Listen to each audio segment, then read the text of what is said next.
and I'm excited too. Thank you. So we at Everlasting Hope, I have an amazing volunteer, Trish, here with us, and Davina. We are at the Capitol here in Bismarck, and we are fortunate to be able to speak with Davina with Fertility Within Reach. Welcome to the new wave of advocating in 2021. Right? And so you were with us virtually on Friday when House Bill 1147 was heard for the first time in an interim committee. So it was in the Employee Benefits Interim Committee, but it was the first time legislators heard about this going forward. So I'm happy to have you with to kind of share. You've seen this happen before. This wasn't, this is what you do. This is what Fertility Within Reach does, is help grassroots people like us here in North Dakota do this. And so we'll kind of take people maybe through that. And then if you're watching, stay tuned. We're going to have a recording of Davina educating and helping us teach you guys what to expect and what to do and all the background. If this is your first exposure to legislation, it doesn't have to be this big scary thing. Davina is going to help walk us through that. So we'll have that recording on social media, on our website, on YouTube.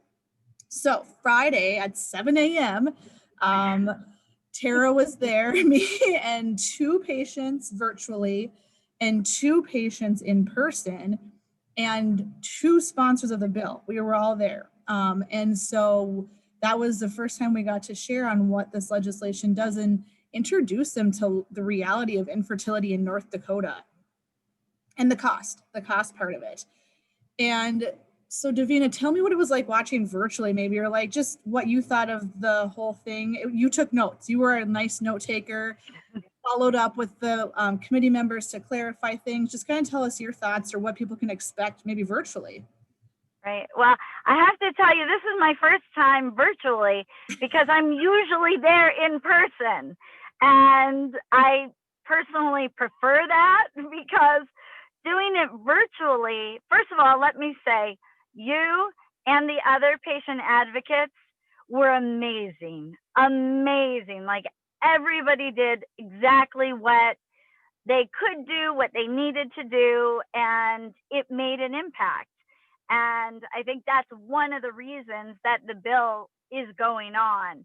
But it was so difficult not being there to answer some of their questions. They were asking questions, and because I am one of the co-authors of the bill, I knew these answers front and back, but I didn't have an opportunity to say it then. And it's common and always frustrating when there may be somebody in opposition who will speak an untruth related to this, or perhaps manipulate information to be misleading for the intent to get a no vote, so a bill doesn't go forward. And I heard that on Friday, and I have to admit, it fires me up. And I'm sitting back there like shaking my head. No, I'm like, wait a minute. Yeah. I forget this is live for people, but I'm like wanting the board or the committee to be like, oh my gosh. Oh, no. It drove me to the point where I was like, you know what? I know I already submitted testimony, but I am writing every single committee member an email, and I'm going to answer those questions, and I am going to give them resources to support the facts.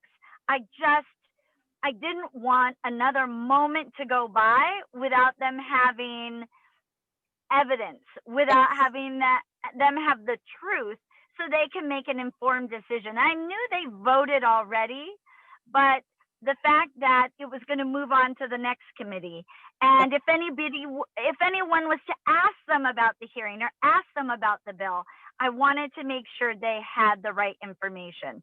So I was really fired up on Friday. And we're so thankful you did that because, there's 2 of us here today. We are still a very small organization. So we are thankful to individuals and organizations like yours to help give us that extra support and details. And being there is so different too. And I stood outside and I caught some of them and talked to them afterwards about things and talked to our sponsors about things. So I was busy kind of doing that while you were able to take notes. And it's an emotional thing to be there after testifying. You're kind of like, buzzed up, you know, and then like, I'm like, wait a minute, I forgot this. And you're like, can I go back up there? Like you said, you can't go back and clarify things. So following up with emails is huge and so appreciated.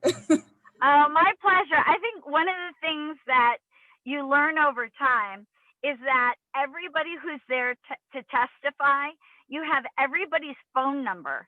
So if you miss something, you can text the next person who's going to testify and say, "Oh, can you add this?" You know, That's a great idea. Yeah. That's a great idea. It's just one of those things you kind of learn over time when this happens. But I think it worked out well because even though, I emailed everybody after the fact, we got several responses that they were so appreciative of the information, that they were going to be in the next committee and it was going to be helpful. So I was a little bit nervous that it wouldn't count, the information wouldn't count because it came after the hearing, because they're so strict about when testimony has to be submitted. But they were very open to the communication that I made. So I was very thankful. Yeah, I like to think we're a little different in North Dakota than most states, Trish and I over here. Like, they're so, like, we're close. Like, we're kind of, it's just they do things and allow things. And like you said, I'm texting with several legislators on the side. They're giving me insider tips. They're like, this session's hard to navigate with all the implementations they've had to put in with COVID, and we can't be there. Like, Trish and I normally be like sitting in Memorial Hall. We had a Memorial Hall reserved for this event months ago. And so it's just trying to navigate all these changes and can I do this? So I think they're more lenient on things too this year. So that's kind of nice. That's great. I think this is a time where we all tend to be a little more understanding, yes, and supportive of each other. At least I hope that's the way it needs to be. Yes. So to make progress. If you're watching this, we want you to know we still want your testimony. Like, we're going into the main committee next. Like, now is the time. Like, if you've ever been through infertility, like if your child is 20, 25, 15, we need your testimony. If your friends or family or someone close to you want to speak on behalf of, your testimony matters too. So Davina is going to put a presentation together and we're going to kind of walk you through what that can kind of look like too and what to expect. And just know that they want to hear from you. And we're going to also have some call to actions that'll occur as soon as our bill gets assigned to that committee. Boom, boom. We're going to need like quick and fast action of sharing and all the things. So now we're just getting started. I have, hopefully today or this week, every House member is going to have our educational packet placed on their desk. Thanks to the wonderful Emily O'Brien. If she watches this, she's been an amazing impact on our organization already.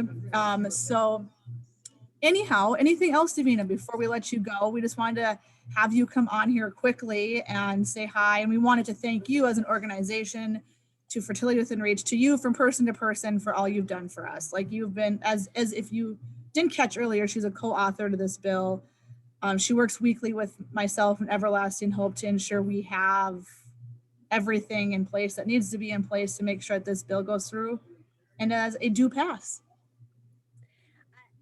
I'm excited. I'm very hopeful, and it's really a pleasure and honor to be working, side by side with you. You have done extraordinary things for North Dakota and even in South Dakota, and I'm just grateful to team up with you. It's been a great experience. I know it'll continue to be so. It will. I always say I'm turning my hurt into hope for others, and it's become my passion. Like, let's do this, North Dakota. Let's make this our year. Great. So I'm excited.